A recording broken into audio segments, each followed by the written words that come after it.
Mr. Tooth Decay here. You know, making cavities used to be easy, but it's getting harder now. And mostly because of... Crest! Crest fights cavities, so I'm gonna fight Crest! Now, Crest's got fluoride in it, and Crest is always telling people to watch the treats, have checkups, and brush off it with Crest! Fluoride. It is hailed by the Centers of Disease Control and Prevention as one of the 10 great public health achievements of the 20th century. In fact, for over 60 years, the American Dental Association has stated that brushing with fluoride toothpaste will prevent tooth decay. But is this true? Is there more to this story than what we've been told? Triumph over tooth decay. Procter & Gamble announces Crest toothpaste with Fluoristan, its exclusive fluoride compound, world's greatest weapon against decay. Look, Mom, no cavities. Yes, Crest toothpaste really cuts down cavities because Crest has fluoride. The same fluoride dentists put right on teeth to prevent decay. With Crest, you put this fluoride on your teeth at home, too. Prevent cavities. Use Crest. Crest is accepted by the American Dental Association.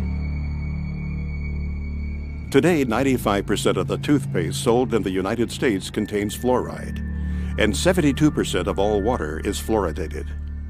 Fluoride is safe and effective, and it's one of the most inexpensive ways to really cut down on dental decay. Anything we can do to help prevent cavities on children, I think, is very important. Absolutely, fluoride is safe.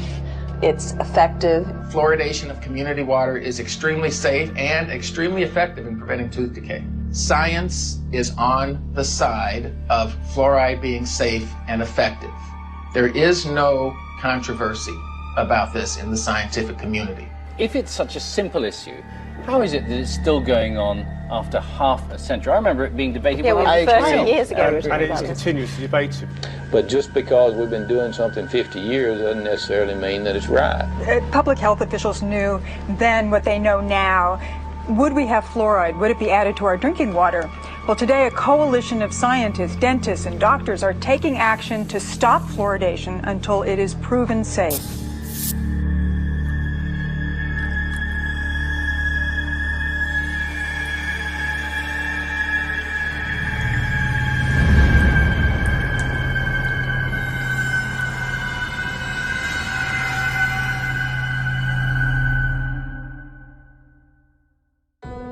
The first widespread commercial use of fluoride was for the eradication of vermin. Since the 1800s, sodium fluoride has been a key ingredient in rat poison and insecticides.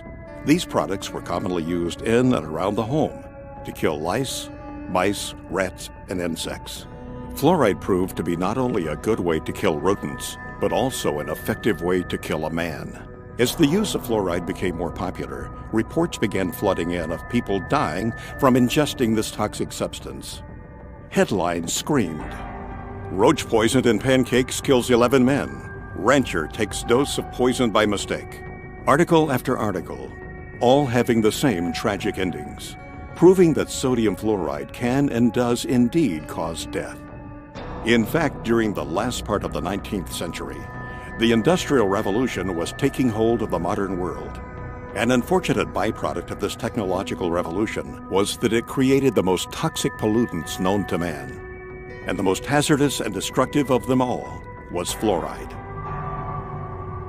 In his award-winning book, The Fluoride Deception, investigative journalist Christopher Bryson examines fluoride's disturbing history.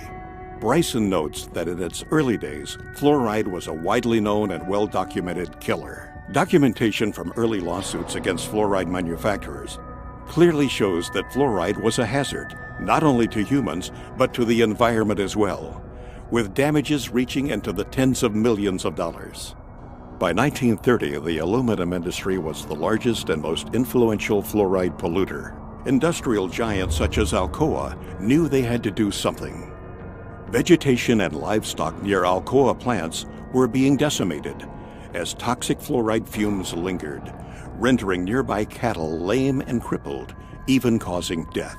One newspaper article from that time proclaimed, "During the past year, we had 51 head of cattle die. We had laboratory tests made, and these tests show excessive amounts of fluorine in the liver and kidneys. Also, some of our young cows had lost their teeth. Our saddle horses were so crippled from fluorine poisoning, they had to be shot. The serious nature of fluoride toxicity was beginning to be realized. As a result, fluoride's threat to corporate America was laid out in an exhaustive review conducted by the U.S. Department of Agriculture. Toxicologist Floyd Dietz warned of new medical information exposing fluoride's harmful effects. Danish scientist Kaj Roholm singled out the aluminum industry, specifically Alcoa, as the source of much of the fluoride poisoning. Fluoride was causing irreparable damage, and the word was getting out. Alcoa knew they had to act fast. Their high-powered attorneys sprung into action, quickly buying up farms and paying out settlements. Ironically enough, during that time, the U.S. Public Health Service was under the jurisdiction of the United States Treasury Secretary, Andrew W. Mellon. Mellon was the founder and major stockholder of Alcoa. He was also the founder of the Mellon Institute, an industry-funded research institute that was notorious for giving corporations such as Alcoa the scientific data they needed to defend themselves against lawsuits. The Mellon Institute published questionable and self-serving evidence that supported the effectiveness of fluoride in fighting tooth decay. In doing so, the Mellon Institute rats had put a smiling face on what had been a scientifically recognized environmental and workplace poison. It was an aluminum industry-funded scientist, Dr. Gerald Cox, who worked at the Mellon Institute, that first made the proposal to artificially fluoridate public water supplies. Mellon's economic interest in fluoridation was obvious. Fluoridation provided the chemical industry an opportunity to void liability of their poisonous fluoride waste by means of promoting it as a health benefit. The official human experiments began in Grand Rapids, Michigan on January 25, 1945. 107 barrels of sodium fluoride were delivered to Grand Rapids, where city technicians began tipping them into the city's water supply. They were the first to publicly fluoridate their water. It was to serve as the test city, and its tooth decay rates were to be compared with those of non-fluoridated Muskegon. The study only lasted 5 years. There are no permanent teeth in a child born at the beginning of the study. It was an unblinded study. They did no measure of safety, and they claimed that there was a tremendous benefit to the permanent teeth. Well, there weren't any permanent teeth in the children that were born at the beginning of the study, and soon thereafter they fluoridated Muskegon, the control city. It's a phony baloney study used to demonstrate the benefits, where there are none. Unfortunately, fluoride's ugly side has almost entirely escaped the public view. As Bryson points out, historians have failed to record that fluoride pollution was in fact the biggest legal worry of the industries that were involved in developing the atomic bomb program. As some may remember, the Manhattan Project was a secret program which brought the atomic bomb into existence. But what most people are totally unaware of is the fact that fluoride was an essential element in the production of the atom bomb. There's a guy named Harold Hodge that was the chief toxicologist for the Manhattan Project, and basically, in order to create the nuclear weapons, they needed massive amounts of fluoride. He was hired as a toxicologist or part of the team to determine, is there going to be any toxic effects of fluoride in this project? Really what they were worried about is they were worried about lawsuits. They knew that there was negative effects of fluoride. They had to basically invent this whole scheme so they could use the high levels of fluoride in the Manhattan Project to create atomic and nuclear weapons. For more than 70 years, the Public Health Service has assured society that fluoridation is safe and effective. These assurances have largely rested on the results of the 1945 Newburgh-Kingston fluoride carries trial. This study compared the safety of fluoride in drinking water for 2 New York cities, one fluoridated, the other not fluoridated. The impetus for the first fluoridated city, Grand Rapids, was born from this study. However, recently declassified documents show that this study was a complete fabrication. A trail of declassified Manhattan Project papers unearthed by investigative journalist Christopher Bryson showed that the toxicology department of the University of Rochester, which was under the direction of Harold Hodge, secretly monitored the Newburgh experiment to, quote, supply evidence useful in the litigation arising from an alleged loss of a fruit crop. In fact, these once restricted documents reveal that as far back as 1944, the Manhattan Project was spending money on toxicology studies on fluoride. Why? Because fluoride was the key ingredient used in the process of enriching uranium. Enriched uranium was the linchpin of the U.S. military's fledgling nuclear weapons program. Fluoride became a national security issue. The declassified documents suggest that Newberg was simply another human experiment, one used to justify the interests and advancement of the nuclear industrial state. The final report of Newberg concluded that small concentrations of fluoride were safe. Yet documents reveal that the top fluoride scientist in the U.S., Dr. H. Trindley Dean, known as the father of fluoridation, secretly opposed the experiment, fearing that fluoride's toxicity would be revealed. Until now, Dean's dissent on Newberg has never been made public. There's irrefutable evidence that the U.S. military, the Manhattan Project, the makers of the atomic bomb, concealed evidence of fluoride's harm to their workers, to the community, and to the American public. One study was published in the Journal of the American Dental Association in 1948 by Dale. In these files, Manhattan Project Captain Peter Dale at the University of Rochester reported preliminary results of dental investigations among laboratory fluoride workers at Columbia University.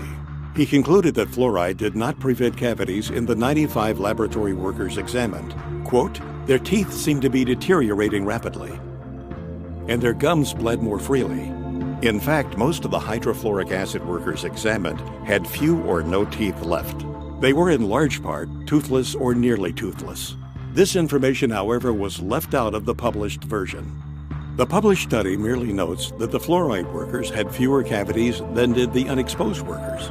They didn't mention the fact that they had fewer cavities because their teeth had fallen out of their mouths." Since World War II, fluoride has been one of the most destructive environmental pollutants. At one point during the Cold War, fluoride was blamed for more damage claims against industry than all 20 other major air pollutants combined. Fluoride was responsible for one of the most notorious environmental disasters in U.S. history, the town of Donora, Pennsylvania, which jump-started the environmental movement. In 1948, the small mill town lost 20 people, and an estimated 6,000 men, women, and children were sickened by U.S. Steel's dark blanketing smog. Even the town's name betrayed its corporate roots. Donora was an amalgam of the first name of Nora Mellon, the wife of industrialist Andrew W. Mellon. After the Halloween disaster in Donora, Pennsylvania, Philip Stadler, a chemist, went to Donora, and he was able to test and measure and prove that it was fluoride that had caused all those deaths. Sadler quickly went public. Article after article ran the story. Chemist says fluorine gas caused 19 smog deaths. Sadler said, "Chronic fluorine poisoning has been killing people in Donora for a long time. It has left its characteristic trademark on the valley's animals, crops, and vegetation." Both the U.S. Army and the Atomic Energy Commission, now known as the Energy Department, had a secret and vital interest in the outcome of the Donora disaster. If fluoride were fingered for the Donora deaths, it might bring unwanted scrutiny of worker health safety for those in the bomb factories, resulting in damage suits and expensive requirements for air pollution controls. On October 1949, the Public Health Service official report on Donora was released. The 173-page government document appeared to be of similar size to that of the Holy Bible and came to virtually no conclusions. The report's emphasis was on bad weather and that the disaster was therefore an act of God. The report made no mention of fluoride. Could it be there was a vested interest on the part of the government not to upset the public concerning the potential dangers of fluoride? Although it was Gerald Cox's idea that ultimately led to the endorsement of water fluoridation, the man who gave the official endorsement was Federal Security Administrator Oscar R. Ewing, Alcoa's top Wall Street attorney. 9 months after the Donora disaster, Ewing made a surprise announcement for the nation. The U.S. Public Health Service was reversing a long-held position. The ex-Alcoa lawyer declared that his agency now favored adding fluoride to drinking water across the United States. Coincidence? When it came time to choose a public relations representative to persuade public opinion in favor of water fluoridation, Ewing chose none other than the father of public relations himself, Edward Bernays. When they're selling water fluoridation, they didn't just walk out and say it's good for you. They actually hired Edward Bernays, Sigmund Freud's nephew, to sell Americans on how good it was to have silicon fluoride in the water. Edward Bernays was the one that created how to control the population through media and through advertising. Edward Bernays, also known as the father of spin, pioneered the idea of crowd psychology. In 1928, he wrote a book called Propaganda, in which he wrote, "If we understand the mechanism and motives of the group mind, is it not possible to control and regiment the masses according to our will without their knowing it?" He called it the engineering of consent. Bernays introduced the corporate giants to crowd psychology methods and polished techniques to manipulate society. He convinced the population to buy on impulse things they didn't even need. In his writings, he concluded that individuals were controlled by 4 basic motivations: self-preservation, aggression, security, and sex. Bernays' belief was that by appealing to any of these 4 motives, it was possible to manipulate the majority of a population into doing almost anything. You could brainwash them into smoking cigarettes, starting war, electing politicians, you name it. And given the proven effectiveness of these techniques, it was no coincidence that the Aluminum Company of America asked Bernays to head the campaign for the fluoridation of the United States water supply. People like Bernays, were masters of social engineering. His entire thesis, if you will, is that you don't talk to the public in a rational, scientific way. Instead, you appeal to their emotions and you invoke their fears. He was key in getting women to start smoking. He positioned cigarettes as being sexy and individualistic and, power to the woman. That was the framing of why women should start smoking. A consumerist culture was born, and the United States government took notice. U.S. agencies soon adopted Bernays' techniques of manipulation to manufacture the fear of ever-present danger in the minds of the people, to give those in power greater control of what Bernays called the mass mind.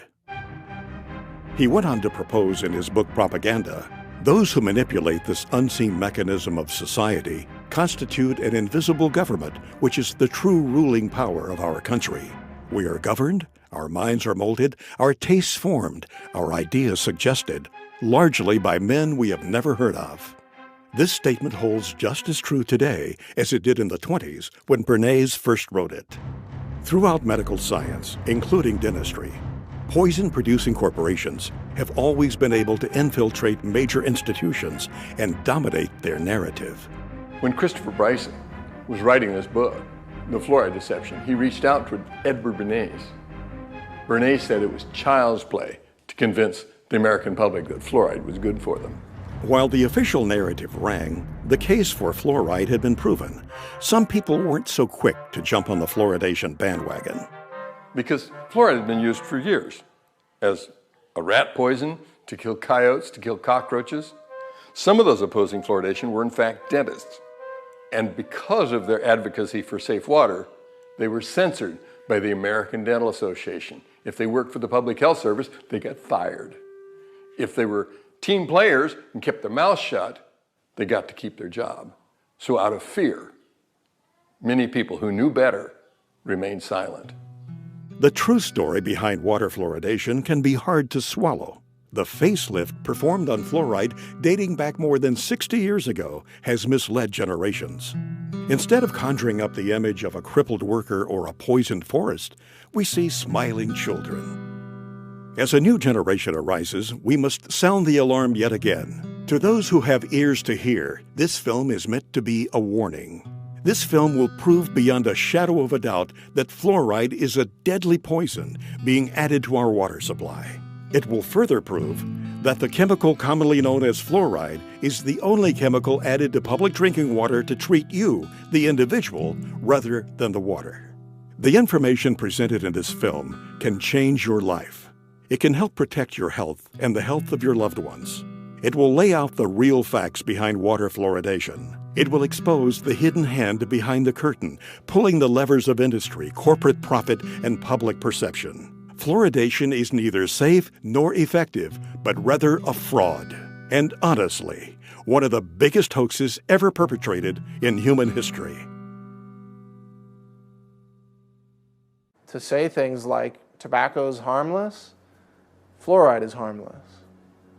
Agent Orange is harmless, they say. DDT was harmless. Asbestos, right? Yeah, GMOs now, they say, are harmless. This is a long history of science selling out to corporate interests while the people are systematically poisoned. And to this day, people still believe fluoride is safe in the drinking water, and the majority of dentists still believe it's safe to put in toothpaste and to put in different types of compounds. Most people in America are persuaded that everybody fluoridates their water, and if you're living in a town like Albany or Long Island or Ithaca or somewhere, but the vast majority of the population in the world does not drink fluoridated water. Most of the countries do not fluoridate their water, only about 30. The countries now that have banned the use of fluoride, China, Austria, Belgium, Finland, Germany, Denmark, Norway, Sweden, the Netherlands, Hungary, and Japan. All these countries have said that fluoride, number one, is ineffective and toxic and should not be used. We are still using it. There's something wrong here. I think it's time that we become aware and do something about it. How come our country that's supposed to be, quote, so smart, uses it? Well, there's something going on here. What does the European Union know that we don't know? Nothing. Nothing. They know the same thing, that's why, but the difference is they're not getting paid off and we are, and so therefore, this is what the only thing I can come up with, because they both have the same facts. They both have the same facts. Fluoride is toxic. Fluoride is not helping your teeth. If it was really helping your teeth, why do we have all these dental problems? It's not at all. How come you can go to primitive societies around the world that never had even seen fluoride, and they have perfect teeth? Why are we having all these learning disorders? How come we're having autism? We're having all these things we never had before. Well, why don't we ask that question and answer it honestly? Answer it honestly. 98% of Europe does not fluoridate. Only 8 countries in the world have more than 50% of their population drinking water. America, Australia, New Zealand, Ireland, Israel, Singapore, Malaysia, and Colombia. Only 8. I think Europeans have come to their senses on several issues, not all of them, but on many, GMOs being one of them and fluoride being another. They've rejected these things because they're looking at the evidence. America tends to be way behind the curve on really recognizing reality in the realm of fraudulent hoax science. Our CDC and the liars in Washington, D.C. have only had success in countries that speak English for the vast majority of the disposal of their hazardous waste product. That means that you and I and our children in the United States are the largest consumers of hydrofluosilicic acid. Call it what it is. Hydrofluosilicic acid, what is that? Hydro is water, fluo, fluoride, silicic, sand, and it's missing an electron. It's acidic. It'll kill you. You take your hand, dip it in like that, you're gonna die. Hydrofluosilicic acid does not occur in nature. It's a man-made molecule. And it eats through concrete, glass, stainless steel, fiberglass, plastic. You name it, it'll eat it. So why are we putting that in the water? First tonight, hazmat crews from all across our area responded to a chemical leak this afternoon in Rock Island. The chemical was so strong that it was burning through the concrete there. News 8's Christy Mergenthal has the latest. It was just before 1 o'clock Thursday afternoon when hazmat crews were called to the Rock Island water treatment plant for a chemical spill coming from this tanker truck. The chemical hydrofluorosilicic acid is used to add fluoride to the plant's water. After several hours, crews were able to clean up the leak, allowing operations to return to normal. They had to coordinate starting off the area, obviously, but as far as the treatment of the water and the amount of water being used by the public, there's no effect on that at all. Now, that acid that did spill out is a chemical that they actually use every single day here at the water treatment plant. It adds fluoride to the water. Reporting live in Rock Island, Christy Mergenthal, WQAD Quad Cities News 8. That's how they transport it. It's extremely aggressive. It'll eat through almost anything, including concrete. What is labeled fluoride is not naturally occurring fluoride like you might find in the ground. It's actually a collection. It can be over 100 different chemicals, including some radioactive chemicals, including many cancer-causing chemicals, including heavy metals, neurologically damaging elements that are called fluoride. And then this is dumped into the water supply, and the cities have the doctors and dentists convinced that this is somehow good for your teeth. Fluoride is really a clever way for industry, the mining industry, chemical processing industries, aluminum smelting and processing industries, to eliminate their toxic industrial waste without having to pay for it to be handled as industrial waste. They just slap a new label on it, fluoride. They sell it to cities, and the cities dump it into the water supply. Basically, it's a hazardous waste byproduct of the manufacture of phosphate fertilizer. It's a mining byproduct. They dig up this rock. This rock is no good, as is. So you mix it with sulfuric acid, and this produces soluble phosphate, and that's what becomes the fertilizer. It's a byproduct that they can't do anything with. It's a poison, so they sell it and make fluoride out of it. It was a fraud. It was a scam from the get-go. It is a means of getting rid of fluoride. You allow industry to use your water supply to dispose of their hazardous waste. It's a disposal mechanism. It's a major industrial waste pollutant. They were trying to dump it into the rivers that were going out into the ocean in Florida, and boy, they stopped that. They said, you're polluting, you're killing the fish, and which they were. For 100 years, they decimated the local vegetation, crippled the cattle, damaged the citrus groves in Florida. It was costing them a fortune to handle this as a very serious industrial waste. And so they're helping Cargill get rid of their hazardous waste problems. Cargill is the largest privately owned corporation in the world. They were also the largest producer of hydrofluorosilicic acid. Cargill at one time had like 90% of the market. When the hurricanes went through Florida, they knocked out the holding pond, so there was a shortage of hydrofluorosilicic acid, and so they reached out to the rest of the world, and now we get it from Mexico and Japan and China, because none of those countries allow fluoride in the water supply. They don't put it in at all, so obviously it's piling up in those countries. I don't think we need to be helping other countries out with their disposal of fluorosilicic acid. Fluoridation is the worst recycling practice in the world, so I support recycling. But to take the hazardous waste from the phosphate fertilizer industry, which cannot be dumped into the sea by international law, and cannot be used locally because it's too concentrated, and to take that product and put it into our public drinking water is sheer lunacy. It's bizarre. I mean, George Orwell, Kafka could have written this play. It's lunacy. There are 250,000 tons dumped annually in the water supply. Does that sound like a big figure to you? If you had 1 ton and were worth over $1 million, you'd be a poor person by the time you got rid of that ton. It's extremely expensive to get rid of. Is there anybody that you know that might be willing to talk to us, perhaps a whistleblower, somebody who's been injured or? Yeah, there's a guy who wrote a book, Toxic Torts, the tell-all book about the phosphate fertilizer industry, Gary Pittman. He'll tell you the story. Is that where's he out of? In Florida. That's where all the phosphate mines are in the United States. That's right. Paul, looks like we're going to Florida, buddy.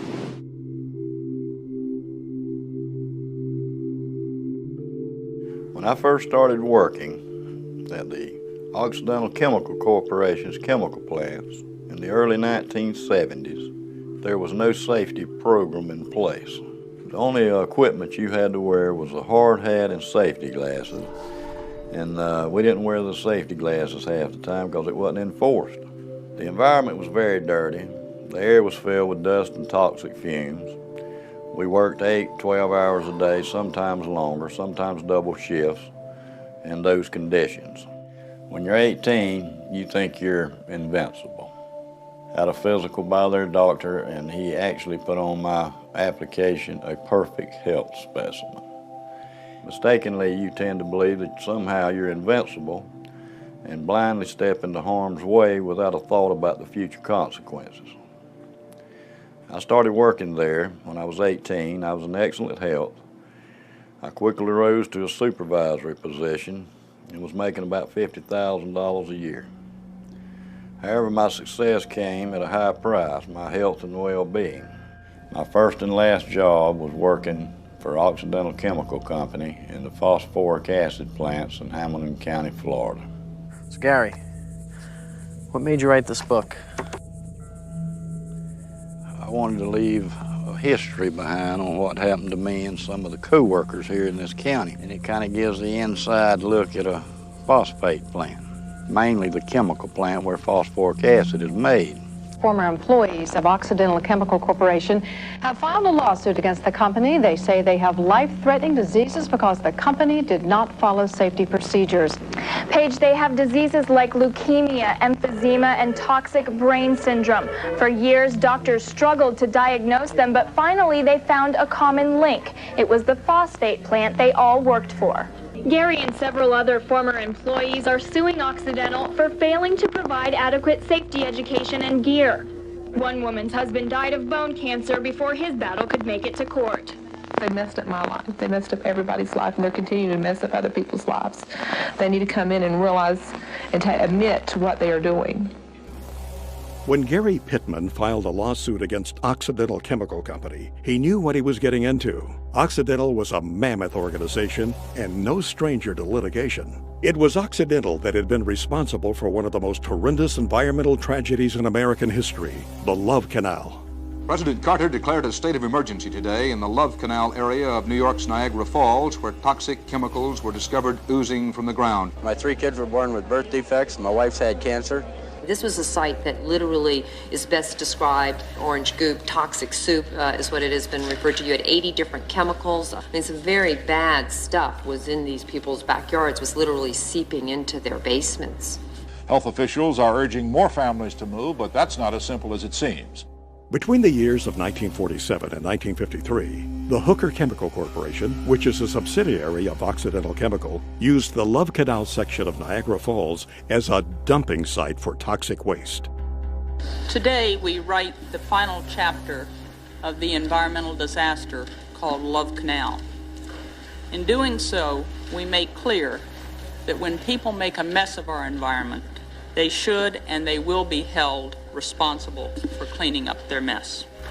The EPA concluded that Occidental dumped millions of tons of hazardous chemicals and then sold the property to the Niagara Falls School District for $1. In papers to be filed in court in Buffalo this afternoon, the Occidental Chemical Corporation will agree to pay $129 million.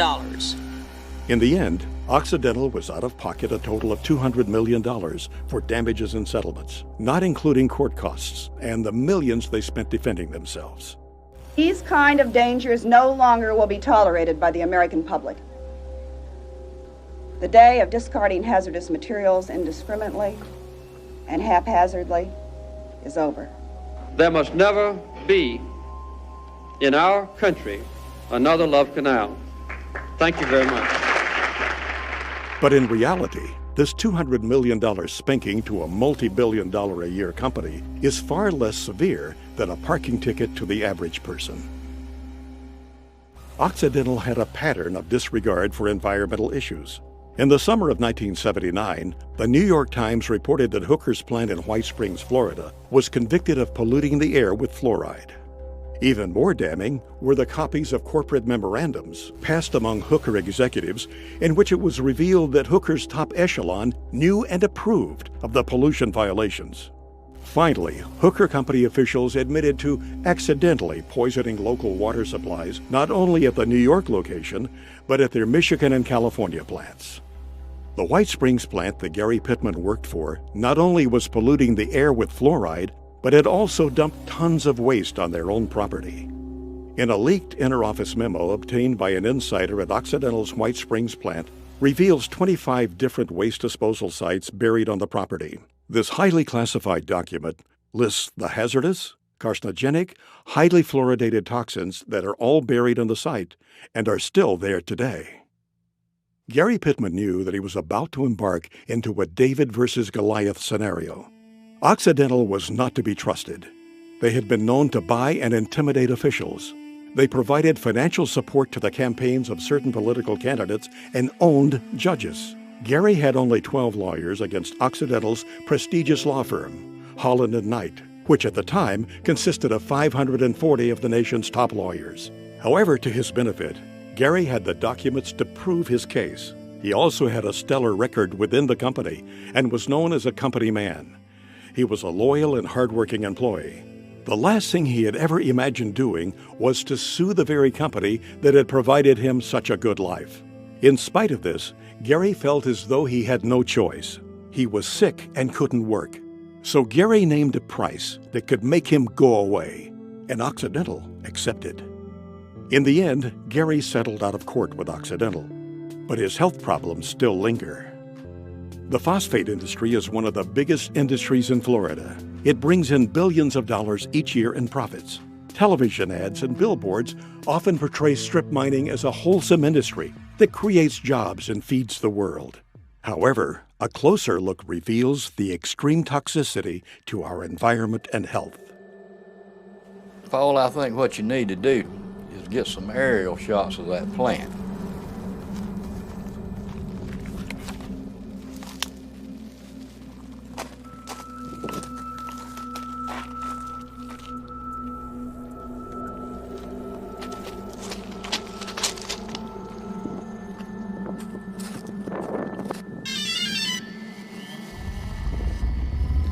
Because you cannot see the devastation going on from just riding down the road. If you could get some aerial shots of that plant, I could point out what's going on, what's happening, you know, and point out where a lot of the pollution's going on and stuff like that.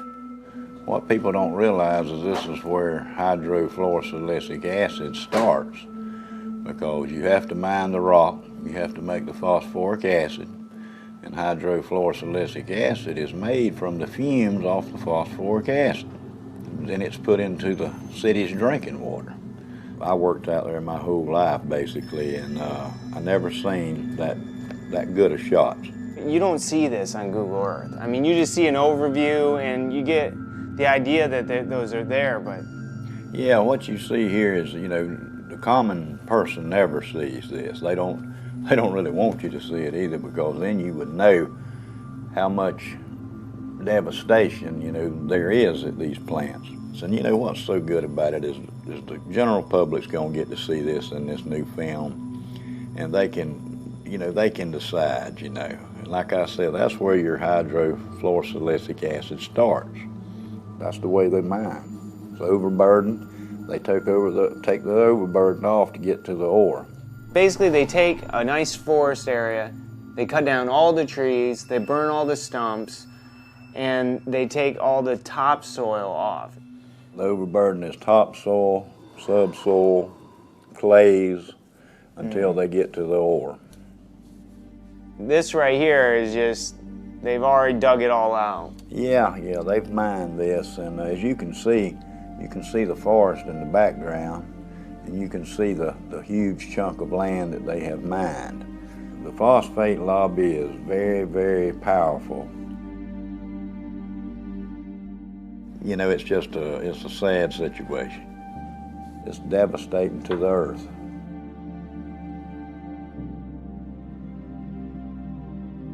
This water, this coffee-colored water, it's just hard to describe how bad it is. You know, when you call it water, it's not really water. It's so laden with so many different chemicals, and it contains many elements such as cadmium, chromium, mercury, nickel, beryllium, arsenic, fluorides, lots of fluorides. Lead, and I heard it even has it has radioactive elements in it too. It is radioactive. Uranium-238, radium-226. It also has traces of polonium-210, Very contaminated stuff. A lot of people don't realize that this is some of the worst contamination at a phosphoric acid chemical plant.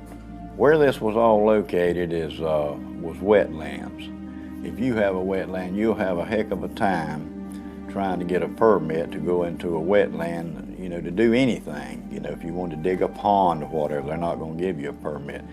But somehow these people got permits to dig up all this wetland, and they claim they'll reclaim it, but it'll never be reclaimed like it once was. It's just, there's no way. They will reclaim just enough land, and they'll have a little show place so visitors, and they can go show them what they've been doing. Yeah, we've mined this out, and now this is what we've done. Mm-hmm. And you know, for what they've destroyed out there, you know, what a 10 or 15 or 20 acre plot they've reclaimed. Nah, they're not going to reclaim it. What they'll eventually do, and this is just my prediction, is they'll change the name of this place and they'll form a corporation, and they'll call it something like White Springs Phosphate. And then when they finish mining out the rock, they'll bankrupt.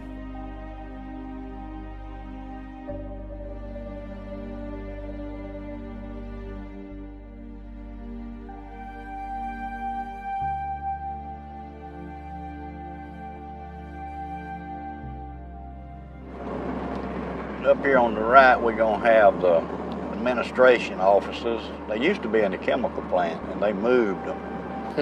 It used to eat the pantyhose off the women's legs. Wow. It says, "To whom it may concern, I worked at the above-named company, Occidental Chemical Company, White Springs, Florida, in 1968 and part of 1969. Our accounting department was located in the admin building, which at that time was located at the chemical plant. Many mornings when we employees would get out of our vehicles, women, our pantyhose would dissolve off of our legs. It was explained to us that it was a chemical fallout, not to worry.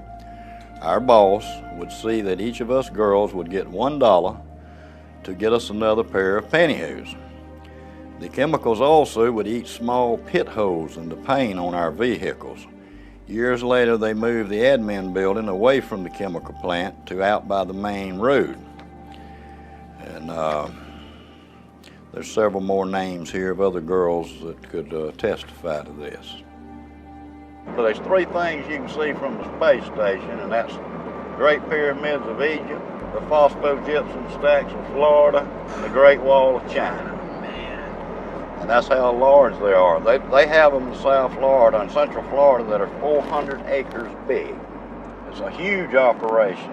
They dig cubic tons of rock a day. What is with the water up there? The pond water is water they use for the process, and it's recycled. The water's used over and over, and it gets stronger and stronger and more contaminated. How do they contain it? Just by building a dam like that? A dam around it, and that's what I was fixing to tell you. There's no liner under that stack. It's right on top of the ground, and it is leaching. Sure it is. Through the groundwater. Yeah, I read somewhere about a sinkhole that took place. The reason the sinkhole developed is because the acidic water eating away the limestone. And once the limestone gives way, you're in the groundwater. Wow. Because in Florida, when you drill a well, you have to go through the limestone to get to the action. Sure. When that 84 million gallons fell through in there, it contaminated all this water around. It had to have. Like I said, you know, it's just a matter of time before, you know, you have a sinkhole like that. It's just a weak point. Wherever there's a weak point in a cavity in the limestone is where the bottom falls. Eventually going to happen. Yeah, in all of them. In all of them. It's just a massive, massive operation. Yes, it is, and if you'll see, there's sections in this phosphogypsum stack. Mm-hmm. When the sinkhole caved in one of these, it was one of these sections. It wasn't all of it. Only that one section was 87 million gallons. Whoa. So you could multiply that times 4. You know, that's just a lot of toxic waste to be going into the aquifer. In addition to this recycled toxic water up there in those ponds, you call them, They're, in addition to that, they're taking fresh water too, right? Of course, they use a lot of fresh water because, see, this is the main thing that they don't want you to know, is what they call the water balance. It just makes them nervous if you start talking about the water balance. What do they add back when they need water if it's leaching? Right. It's going away, so they have to add some fresh water to keep the process going. Right. The phosphate industry uses more fresh water than any other industry in the state of Florida. You know, and sometimes they have to release water out of those toxic ponds. Where do they put it? They put it in the creeks and it runs into the Swanee River. Now what they do to it is lime it to bring the pH up so it don't kill the fish immediately. The Swanee River, they claim, is a pristine waterway. But if you ask the Fish and Game Water Commission in Florida, they'll tell you not to eat over one fish out of that river a month. Wow. Because of lead and mercury and chromium and cadmium. They won't tell you that, but that's why. Yeah, that's why. This is just a lot of the documentation I've reached through the years. What really caught my eye was, like we had talked about earlier, the 1972 through 1979 misrepresenting environmental data. And they charged them $575,000 for emitting 10 times the amount of fluoride allowed below. And I was working there when that was going on, and the fumes were just unbelievable. It pit the glass on your windshields, make them so foggy it would etch the glass. Just having your car parked out there while you're at work. Parked. I mean, back in the 60s, you know, I mean, even earlier they realized that those fumes were very toxic. Very toxic. The phosphate company pretty much polices themselves. They have their own crews do their stack testing and all the other environmental things. And, you know, that's kind of like the fox watching the hen house. And I have been involved to where they would go up to test a stack and come down and tell me, so something's wrong. This stack is going to fail. You know, so you look around, find the problem, straighten it out, and say, okay, boys, y'all can go up there and test now. I have also been at the point to where we couldn't find what was wrong, and they were doing the test, and we would just go and open a blind in the fume ducts to allow more fresh air to rush in, so it would dilute the emissions. But I know for a fact that they cheat on these tests.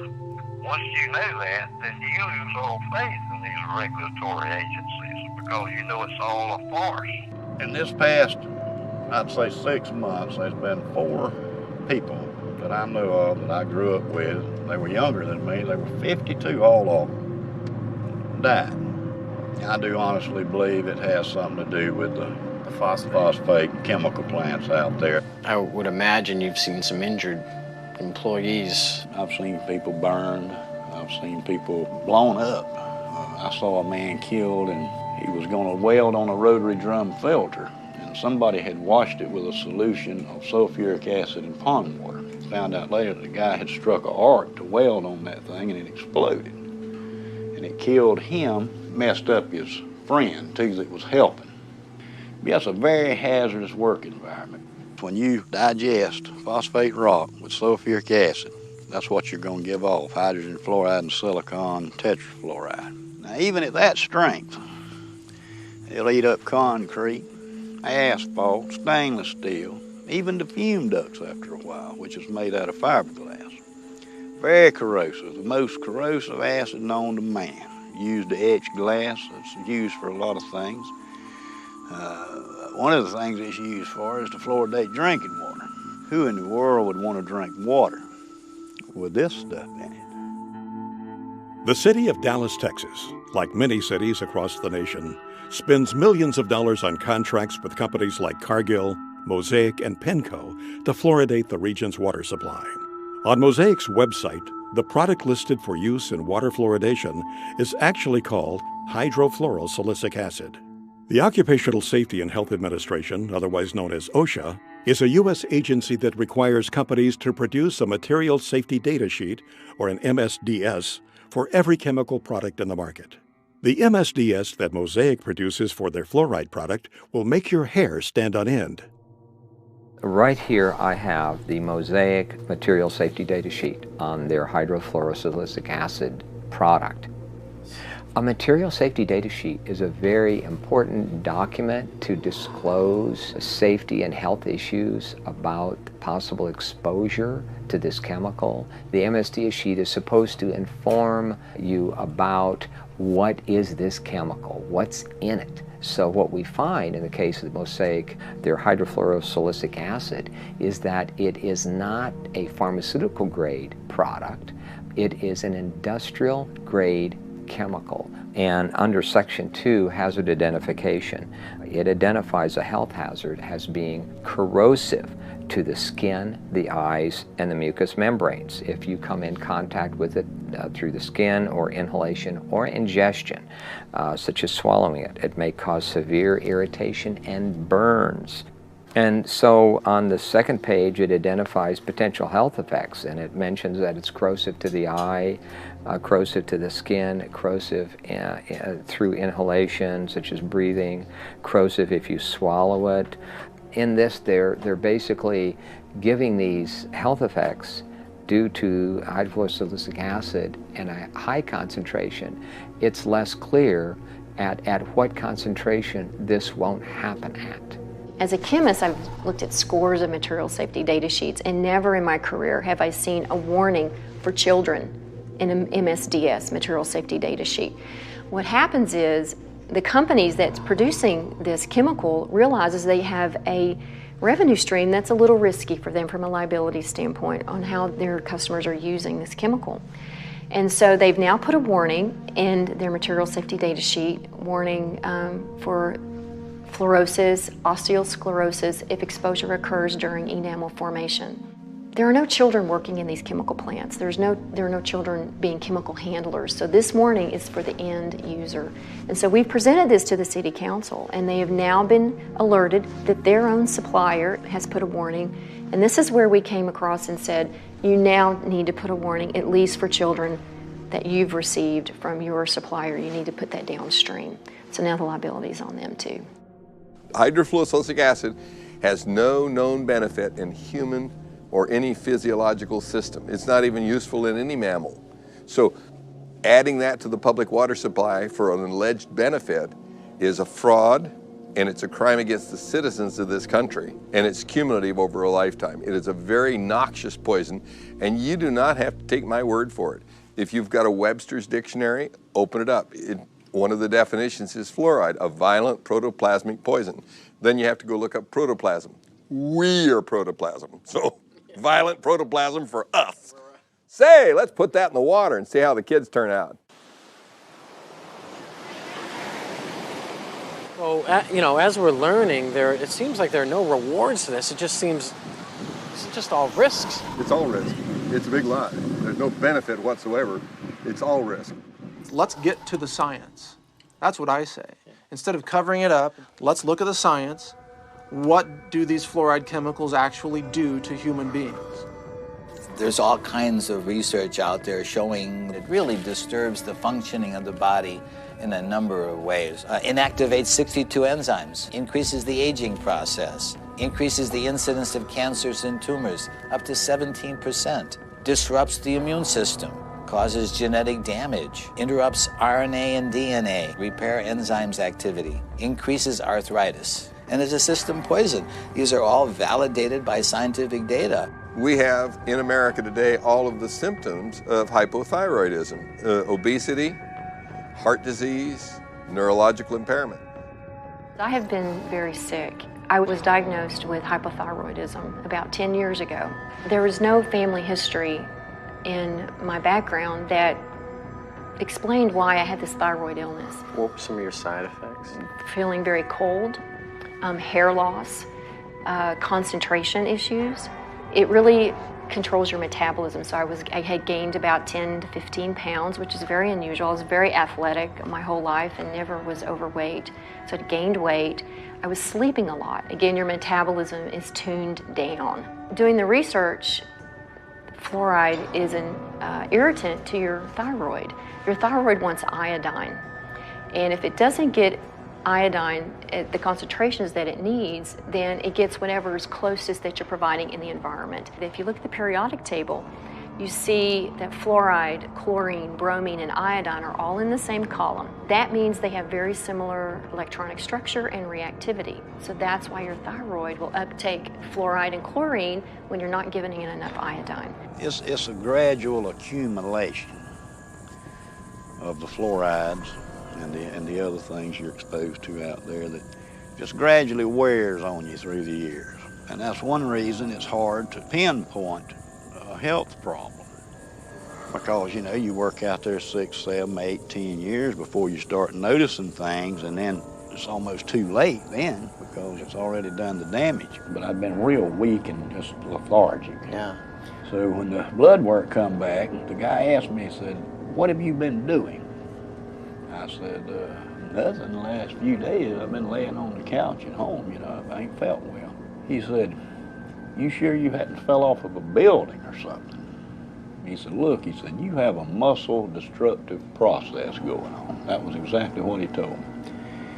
And I said, what does that mean? He said, "You got a muscle destructive process going on and there's nothing I can do to help you." One of the key questions is, if you run the world and you don't want competition, how do you shut down people's consciousness? How do you do that? Well, you put poisons effectively into the water supply that compromise these gateways of consciousness. And fluoride is one of the most powerful poisons that is routinely used for this purpose. The pineal gland is actually kind of located in the center of the brain, and it secretes two hormones, DMT and melatonin. Melatonin actually regulates your sleep cycles, and it's kind of like a feel-good hormone, which also helps regulate your puberty, and it helps regulate all your hormone structures inside your system. The pineal gland to me is so important because it's been regarded as like the third eye, and even in Egyptian times they call it the eye of Horus. They call it the pineal gland because it kind of resembles a pine cone. And if you look at the staff that the Pope has, it has a pine cone on it. And if you look at statues throughout the Vatican and throughout history, you'll see the shape of a pine cone, and you'll see symbols showing the importance of the pineal gland. Now, the pineal gland is also regarded in some religions as the seat of the soul, or it's your gateway or your connection to God. If you know that the pineal gland is the consciousness of the human, and that could be your connection with God, why not take it out? And the fastest and easiest way to take out the pineal gland and to calcify the pineal gland would be with fluoride, because fluoride has an affinity for those areas in the body that produce calcium hydroxyapatite. Today in the United States, children are reaching puberty much earlier in age than they did in the past. Some evidence indicates that fluoride, via its effect on the pineal gland, could be a contributing cause to this trend. In 1997, Jennifer Luke published her PhD thesis on fluoride in the pineal gland. In her dissertation, she conducted animal studies and concluded that fluoride exposure has been found to cause early puberty in females. Similar findings have been reported in 2 epidemiological studies of human populations that are drinking fluoridated water. The first study was conducted in 1945 during the Newburgh versus Kingston fluoridation trial. It was discovered that girls in fluoridated Newburgh were reaching menstruation on average 5 months earlier than the girls in unfluoridated Kingston. But the result was not thought to be significant at the time. In 1983, another study was conducted in which a man with the last name of Farkas reported that girls living in highly fluoridated towns began their first menstruation cycles at a much younger age than girls living in less fluoridated areas. When the pineal gland is calcified, it causes an onset of puberty.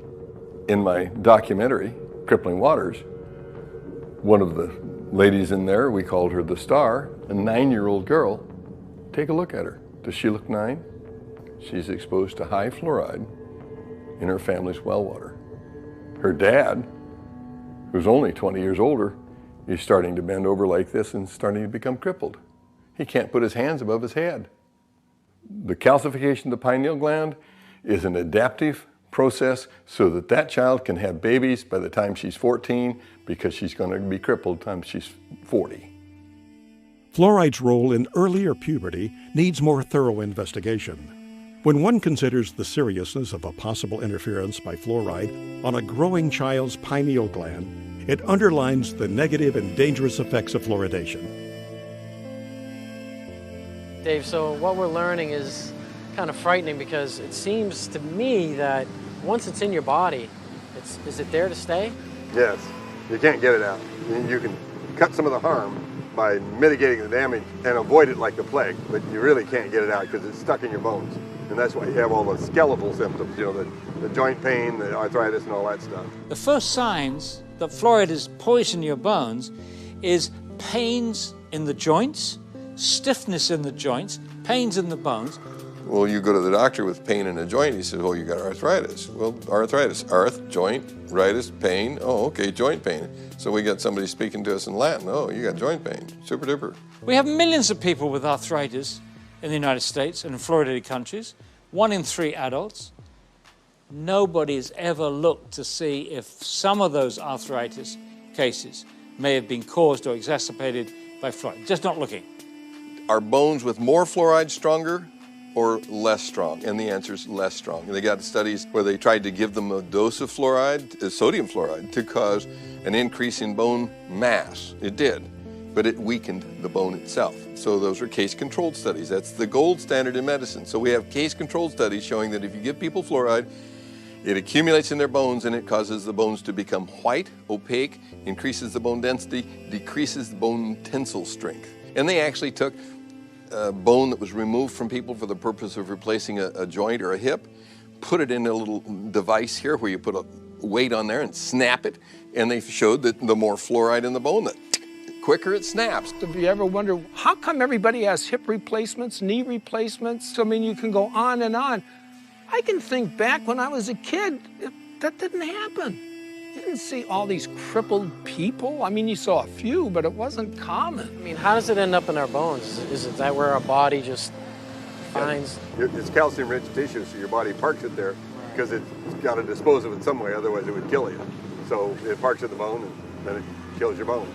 What it does once it fills up with fluoride, that you get little spikes on the outside of the bone. If you take a hand and take a bone and run your hand up and down a normal bone, it's slick, and that's because muscles move around on the bones when you're running or jogging or lifting weights and all that stuff. Your muscles are moving around on your bone, and it's slick, so it doesn't hurt. Well, if you make that bone the texture of sandpaper, then when the muscle moves around, the fascia tears, and it hurts to move. And so fluoride accumulates in calcium-rich tissues, which are bone, ligaments, cartilage, joints, and teeth. So you have to look at this as if you have a lifetime body burden, and the less you're exposed to, the longer you can go before you develop symptoms. The first most irrefutable symptom of fluoride exposure is pain. And that's what we saw. My wife and I filmed a documentary in China. And pain was the hugely significant symptom that they all had. They couldn't even work. And, you know, in China, if you don't work, you starve to death. Have you ever heard of dental fluorosis? No. No. It comes when somebody's overexposed to fluoride. Awesome. That's a picture of very mild dental fluorosis. And so is that. You know, that young girl came to see me to get that fixed because she doesn't think that's beautiful. She thinks that looks bad when she smiles. And I think everybody else agrees with her. They say 41% of American teenagers have this condition. So this is a white spot, so it's been there. It's a little scary, you know, knowing that many people, we don't even know, you know, what's in our water. Fluorosis can become more severe than a simple white spot. In severe cases, it can deform a patient's teeth. When you see spots on the teeth like this, that means you gave the child enough of a poison that the cells that were making that organ didn't make it right. They made it wrong. When I was a child, I was overexposed to fluoride. There are streaks of that in my teeth. So you learned that early on then? I knew, yes. Those teeth are very brittle, so I have cavities more frequently in those teeth than other ones that don't have the evidence of the fluorosis. Maybe you've seen it. It's white, chalky spots on your teeth. And I was told that those are calcium buildups. From the fluoride. Okay. I don't think I had really, really strong teeth to start with, but I did have some teeth that they just broke. The last time this happened, I was eating a baked potato, and it broke 2 out. Baked potato. A baked potato, and it broke 2 out. Did you notice anybody else in the plant losing teeth? Yeah. We talk about it a lot at the plant. So the ADA, people in office, the people who are in these regulatory agencies, they're aware of overexposure to fluoride causes dental fluorosis, correct? Yeah. They know of that, right? And they know that dental fluorosis, the teeth become weakened, they chip, they fall out. Brown, spotted, ugly, wear away real fast. Yes, they know all of that. We took California, we took the whole state. There's no difference in dental care costs for welfare from one end of the state to the other, regardless of the amount of fluoride in the water, whether it's 0.1, 0.2, 0.3, no difference. So if there was a tremendous benefit, you ought to be able to see that, and it doesn't show up at all in the computer data. So that's why they won't debate you. And although fluoride can help with your teeth, if either chemical is consumed in high amounts over a lifetime, it can lead to cancer, skin conditions, bone disease, and other health issues. There is a recent lawsuit in Maryland, it's a federal lawsuit, a woman who believed the medical establishment at the time when her daughter was an infant. She gave her daughter 90% of her diet, intake of water was this fluoridated baby water. And so the daughter grew up with severe fluorosis, and to get that corrected, dental restoration is about $100,000, and they can't bear that burden. So they are suing Nestle and Gerber. So putting it in a baby bottle when the child doesn't have any visible teeth, there's no way on God's green earth that can have anything except a negative impact on that child. It will damage that baby's teeth. But they sell it in the grocery store as baby's first water. I've seen that for years. How do we educate women to not buy this for their babies? And this is why we wanted the warning for infants, because they're the most at risk. They drink their weight in water within 2 or 3 days. If you and I did that, we'd be drinking 22 liters a day. I mean, it just goes back to the whole, these regulatory agencies that are supposed to, be kind of looking out for our best interests, and as you know, they're not. There's no reason for the FDA to allow them to sell this as a food. It's a crime. I hope they're punished someday. I say they have a duty to warn. They have a duty to warn you. Not one manufacturer of formula says, by the way, don't use the tap water. Women, infant, and children, WIC program. We contacted them. They refused to tell mothers not to use the tap water. And you know what she said? It would damage the fluoridation program. Fluoride is safe and effective, and it's one of the most inexpensive ways to really cut down on dental decay. Fluoride is safe and effective. Fluoride is safe. Fluoride is safe and effective. Well, there's a study from 20 years ago showing infant mortality was higher in fluoridated communities. Is that why? I don't know. Why didn't they do a follow-up study? I think that would be interesting to know. Children have died, There's been a case of a child who swallowed this. The dentist left the room. The parents didn't know. The kid swallowed it, had to be rushed to hospital. They couldn't save him. He died. So yeah, it's very toxic substance. There's no question about that. Is that the kind of stuff that a responsible parent would be putting in their child's hand? FDA in 1997 required manufacturers of toothpaste to put this warning label on it. It's the same as you'd have on a loaded .38 caliber pistol. Keep out of reach of children. And only use a little pea-sized amount, which is about the same amount that would be in a bottle of water. And if that amount is swallowed, call the Poison Control Center or seek professional help immediately. So if I drink a bottle of water, should I call the Poison Control Center too?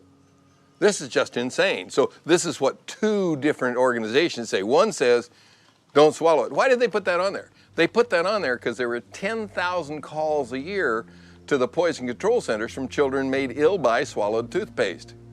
10,000 calls, and for every call, there's 5 that didn't call. And there are only Poison Control Centers in half the states. So that means 100,000 children are made ill by swallowed toothpaste. It's insane to put a deadly poison in a child's hand and say, go brush and be sure and spit out, Johnny. Fluoride has been a slow process of introduction into the dental profession where it's commonplace for us to consider fluoride as the thing to do to help decay. But we now know, statistics have shown us, that fluoride is not working. It's very toxic to you and can cause everything from cancer to depression. So, yeah, it's a serious issue. You are meant to have the right to informed consent to medication. What we're doing in the fluoridated community is we're doing to everyone what a doctor can do to no one. A doctor says to you, he says, look, this glass of water is going to do wonderful things for you. It's going to cure your ingrowing toenails. It's going to make you less bald. It's going to do X, Y, and Z. Drink it. And you say, no, I don't want to drink it. You must drink it. You've got to drink it. I'm your doctor. I'm telling you, you've got to drink it. If he or she tried to do that to you, he or she could lose their license. You're not. You've got to tell the patient what the drug is good for. You've got to tell them what it's bad for, the side effects. And then they, in theory, make up their minds. This has been ripped away from us. Water fluoridation is the dispensing of a drug. This is not chlorine. This is not any number of the other chemicals that are used to treat the water. Fluoride is being put in specifically to alter you physically, to make a physical change in you. Fluoride is a drug, is a medicine. This is the only thing anywhere in the world that gets added to the municipal drinking waters to actually treat the human. Well, anytime you see the letters FLUO, you're talking fluoride. And so when you start realizing that Prozac is a fluoride product, Zoloft is a fluoride product, virtually all of your psychotropic drugs, almost all of those that are mood elevators. And one of the reasons being is because it has this tremendous capacity to affect serotonin. Serotonin being the chemical that goes from one neuron to the other brain neuron. And so when we looked at the selective serotonin reuptake and when basically an inhibition of the serotonin to be taken up, that's the fluoride that's doing that. Prozac is fluoxetine. It's a fluorinated psychoactive. Matter of fact, almost all your psychoactive drugs are fluorinated drugs. They put it in there both as a carrier and an accelerator of the effect. The actual active ingredient in Prozac is fluoride. Prozac is made almost entirely from fluoride molecules. It is, like SSRI drugs, are similar molecularly to some of the elements in fluoride. Remember the school shootings in Columbine, Colorado? Yes. They were on SSRI drugs. Those drugs make your mind think that you're not living in the real world, that you're actually just sort of experiencing a false reality. And I think fluoride has much the same effect. There's tons of products that are pharmaceutical products that, in some cases, the fluoride is just being used to what I call potentiate it, to actually make it a stronger one. Fen-Phen, which was the diet drug that was taken off the, well, why did they take it off? Well, fenfluramine, you can hear the fluoride part in there. The fenfluramine was the part that actually made the thickening of the heart valves so that they pulled off. Amazing part about it is Rohypnol, the date rape drug. A lot of people just call it that. The roofie. Okay, yeah, right? Roofie. Yeah, and so what does that roofie do? Basically, it causes an anterograde amnesia. Well, okay, that's a fluoride product, so how does it do that? Well, we probably should have guessed that it would do that already anyway, because if you went in and had surgery, general surgery right now, knock on wood that you don't have to ever do that, but if you were, they would give you 4 molecules of fluorine and 2 of bromine and 1 of chlorine, and that's what knocks you out during that time. So the truth is that when you start looking at all the pharmaceutical uses for it, that it's just amazing all the things that that are around us all the time that we didn't recognize or that we didn't see. There is absolutely no drug on the market that's given in a one-dose-fits-all situation. We don't put other things in the water to try to keep everybody's blood pressure down or everybody's stroke risk down. And there's no reason why we should be trying a one-size-fits-all approach for this either.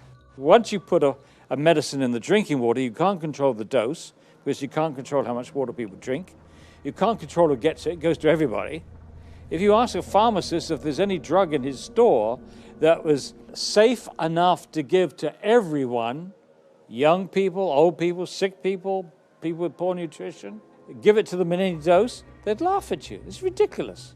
There's no way you can give out a medicine without being able to control the dose. And one dose cannot fit all, and you can't give a medicine to everybody. You are forcing it on people who don't want it. There are people in this audience who've spent far more time researching this issue, including David, myself, and many other people in this audience, and they've stated categorically to the mayor, to the city councillors, we do not want you to force this medicine on us. We have the right to informed consent to medication. That's a very important right. This is a violation. It's being violated every day in this country to over 200 million people. There needs to be informed consent. We have that with all other medications. When we go to the doctor, he or she gives us the information of what the side effects are going to be. With fluoride, there is no informed consent. There is no safe dose for this one-size-fits-all medication that they're doing to us. Now, all of those issues are important, but the one that really concerns me is the impact of fluoride on the brain. A study panel for the EPA listed fluoride as amongst 109 chemicals for which there was significant evidence of neurological effects. It has definite impact on the neurons, which is the nerve parts of the brain. You don't just grow those back. It's not like, well, I cut myself, so now I'm renewing my cell. It doesn't happen to the neurons. There are so many ways that fluoride could be damaging the brain. We know this from animal studies. Dr. Phyllis Moulinex exposed rats to fluoride to work out its effects on the human brain and the central nervous system. What we did was we exposed them, let them drink the fluoride in the water for 6 to 20 weeks. The pattern that we saw, it typically is what we see with other neurotoxic agents that are well known to cause a hypoactivity or a memory problem or an IQ problem. When I first presented the results of these studies, one of the individuals sitting and listening to the results, he says, "Do you have any idea what you're saying?" And he says, "You're telling us that we're reducing the IQ of children." Look, the first opponents of fluoridation in this country in the 1950s were biochemists. These biochemists had used fluoride in their experiments to poison enzymes. And they, including Dr. James Sumner, who won the Nobel Prize for enzyme chemistry at Cornell, and he said, fluoride poisons enzymes. You don't want to put this substance into the body. Poisoning enzymes is what makes people sick. Poisoning enzymes is what kills people. It's highly likely that you're going to get subtle effects on the brain that the parent is not going to notice. No wonder that our children can't read and write. It's no wonder because we're damaging their brains with a stupid preventive dentistry program that doesn't even work. We have behavioral studies, and we have 24 IQ studies, 24 studies which now show an association between fairly modest exposure to fluoride and lowered IQ. They've actually got it down to a 1 milligram dose of fluoride causes a 0.59 loss in IQ points. The average IQ is 100. So if you're 95, you're in the back of the class napping because you can't understand what the person in the front is saying. And you're going to get a nice job pushing the broom around. So what if you got twice that dose? Okay, you're down to 90. So what they showed in studies in other countries is that you lose all your genius out of your society. You've damaged the intellect. But new research from China supports Dr. Moulinex's conclusion that fluoride affects mental development and IQ levels. I've heard a great deal about a chemical that can be used on the teeth to help prevent decay.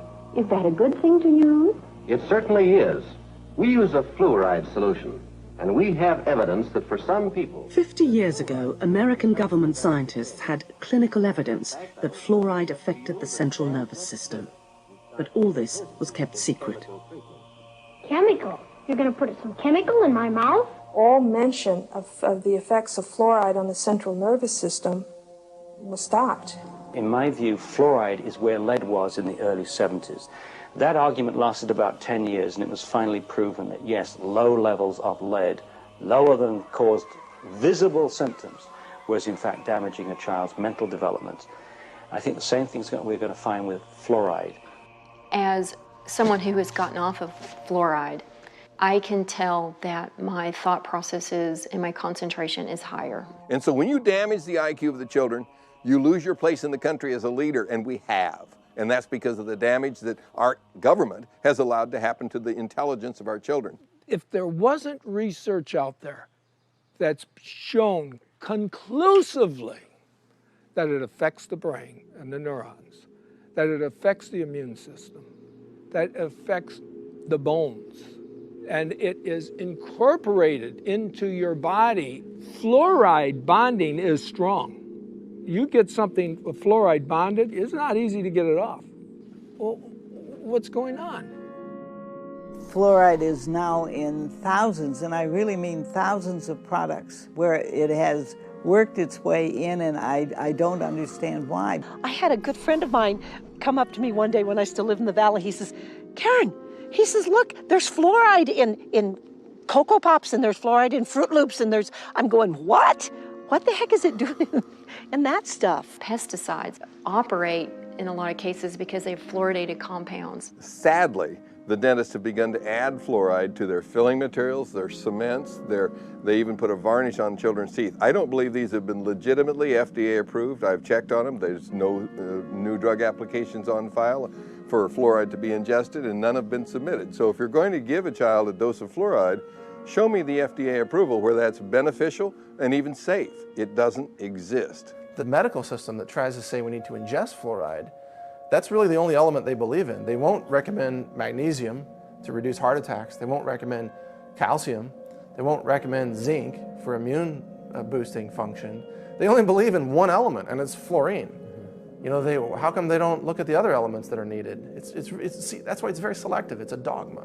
There is no, selenium waste product that they have to get rid of. That's why you don't hear about the benefits of selenium from industry. Right. But selenium is an anti-cancer element, and most people are deficient in it. Chromium, trace element for blood sugar regulation. Most people are deficient in it. Why don't doctors and scientists say, let's put chromium in the water? Because they're not trying to get rid of it as a toxic waste. That's why. If you look at the table of elements, you got to consider the whole thing. It's not scientific to say, well, let's just put this one element in the water. Well, what about all these others? Water fluoridation is a hoax. It's not scientific. It's not good medicine. It's not public health policy. It's a desperate attempt by certain industries to eliminate a toxic poison by feeding it to the people and calling it public health when it's clearly waste disposal. It comes down to this? Yeah, the government's paying 35 dentists at the Center for Disease Control to go out and promote the addition of silicon fluoride to the public drinking water. So it's making a lot of people who can't do dentistry money. Where money and power are is a magnet to criminals. And so Washington, D.C. becomes a vortex of evil. And I'll tell you, when you're controlled by a few people, which is the government, who controls the government? Money. Big money. And if they're about money, then we have a conflict of interest. We want our children to grow up healthy and strong, and they want to make profits. There are solutions out there. There are answers to this. There's a ways to get around and possibly clean up your system. What can we do? The best thing you can do is look at what the body's made of, which is water. Every living substance is composed of water. People ask me, what's the easiest, simplest way to start regaining my health? I say, change the water. When you start flooding your body with water, if you have no access to anything else, no supplements, and eating clean foods, which would mean raw, organic fruits and vegetables, and if you have access to superfoods, which would be like chlorella, spirulina, blue-green algae, stuff like that, I still think that distilled water is the best. I recommend adding organic apple cider vinegar to their distilled water because what it does is it brings it back to life. When you distilled water, you lose all the minerals in it. It's a clean water, but it's not an active live water. So what I do and what I recommend, you can get a distiller for $300 or $400 and run your tap water right through the distillation unit and fill up your 5-gallon water containers. And then every time that you fill it up, put a little cap full of organic apple cider vinegar in there, the raw kind, and then you're getting vital nutrients, live enzymes, probiotics, and it's just one of the cheapest, most effective ways to regain your health or to just, give you a lot of good, active, live nutrients, and it brings the water back to life. But the big problem is you can get the best water in the world to drink and cook with, but what are you going to do about your shower? In fact, I would even say don't shower in tap water. That's so toxic that, look, where I live now, I'm drinking and showering in either rainwater or well water. If we have the ability financially to purchase these filters and these purification systems, it is the most important investment you could make for your family. You really need to invest in yourself, in your food, in what you're drinking, and more than you are your clothes or your electronics or your car. It is the priority. When you accumulate all these chemicals in your body, you have to do something to get rid of it. The antidote to fluoride poisoning is calcium, magnesium, vitamin C, selenium, and iodine. And you can get rid of it with perspiration, which is saunas. You can get rid of it by drinking more water and having it go out in your urine. The right diet can bind to those elements and help clear them out. I'm not drinking any more water with fluoride. I'm not eating foods with fluoride. I'm not cooking my pasta rice soups with that fluoridated water. So I completely took it out of my diet. Considering the fact that fluoride toxicity has become a huge problem, kind of teamed up with Alex Jones and his staff over there, and I was asked, what can we do? There's no product on the market that targets specifically fluoride detoxification or fluoride cleansing. So I was asked to put something together that would do that. It's really a combination of 6 of the most potent compounds we could find working together in unison to help you eliminate or detoxify fluoride from your system on a regular basis. This product is something that people can take on a daily basis or take on a weekly basis or take to help their body naturally eliminate fluoride from their system. There are 2 strategies for really getting fluoride out of the water supply. One is that you can have the citizens, protest, go to the city council meetings, rise up against the chemical tyrants, and demand clean water. Just demand clean water, that's it. And if more people would do something like this, instead of just turning a blind eye, that's what's wrong with our country.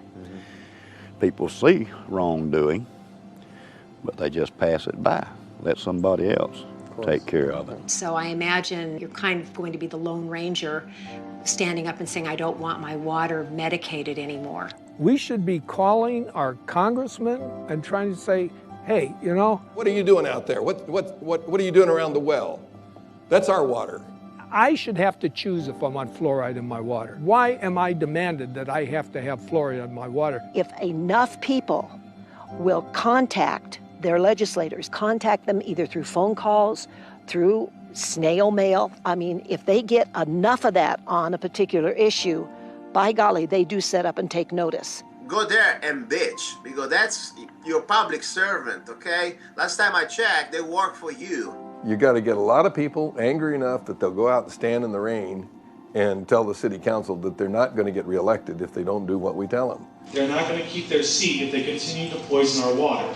If you follow the democratic process, then this issue has already been solved. Unite and let's make it happen, because I was thinking about it today, and I'll just wrap with this, but I was thinking about it today because I knew you were coming over, and I just sat there and I literally just prayed to God. I said, God, I don't know there's got to be a way. Open up a way that we can help this nation and the world get its health back, and let health be the #1 priority and profits the next, not profits over health. And let's let people get the truth. This is all about us taking our world back. It's the time to scream louder, to be bolder, and to show them that we cannot be afraid. It's time that the people stand up, the silent majority, for their health. Get it out of your community, and then you can drink the water at home, you can drink the water in your office, you can drink the water in the restaurants and in friends' houses, and so you don't have to worry anymore. The alleged reason for adding fluoride to the public water supply is to reduce tooth decay. But tooth decay isn't caused by a deficiency of fluoride. It's caused because there's scum on the teeth and bad diet. So the real solution is to take Something like a nice toothbrush that was invented by C.C. Bass. Cram it in the gums and knock the scum off. So if you really wanted to reduce tooth decay, you'd make sure that every child had a big handful of toothbrushes and knew how to use them. And you dig all the scum off the gums because it's scum living on the teeth that causes tooth decay. I don't want to poison the scum, I want to scrub it off the teeth and then not feed it. So you don't give it sugar, white flour, and bad food, processed foods. You give it good foods. Then you will have wonderful teeth and abundant good health. Is there hope? There's always hope. I mean, that's what I tell everybody. Even when I had cancer patients, I always say, listen, there's always hope. When you feel healthy, you feel self-confident. And when you feel self-confident, you feel successful. So regardless of how bad things are, you can never lose hope. I mean, you always have to know that there's always change and there's always things you can do. Even if you do one tiny thing every single day, you're still positively changing. And if you tell one person, or if you pass an email out, or you share information, once we hit critical point, which we're almost at, it's like the 100th monkey phenomenon. The mass consciousness will change. And I believe we're almost there. So never give up, and always, no matter what, never give up hope, because that's what you have. I just want to thank you from the bottom of my heart. You're such a sweet, sweet soul. Again, Charlie, thank you so much for letting us come by here today. Well, I would just like to say, great speech, man.